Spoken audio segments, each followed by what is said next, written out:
The Pitt County Health Department wants to remind you of the dangers lurking in the mess that Hurricane Matthew left behind while you're out cleaning up your flood-ravaged homes. In today's Taking Care of You, WNCT's Angela Green has some tips and insight into what you and your family need to know. Well, many homes were without power for days, so most of us know when it comes to food, just go ahead and throw everything out, including those non-perishables. But many of those potentially deadly dangers can be hidden, especially after days of being soaked in nasty water. One of the hidden dangers in floodwater is live electrical wires, and rubber boots and rubber gloves don't necessarily protect you well from those things. Pitt County Public Health Director Dr. John Morrow is explaining how all those appliances left behind in your house can still pose a deadly threat after being soaked in flood water. He says safety first should always be your main concern before you start your cleanup process.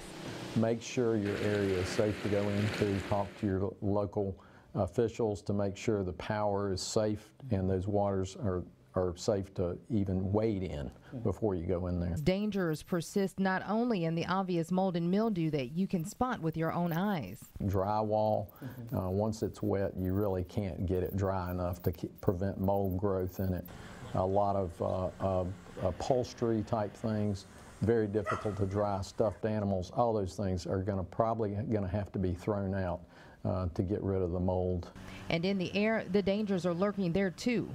They're trying to use powered equipment, gasoline-powered equipment like pressure washers or generators, and even charcoal grills. People are trying to maybe even provide warmth or do cooking. Any of those things can cause carbon monoxide exposure. Then those pesky critters and animals, dead and alive.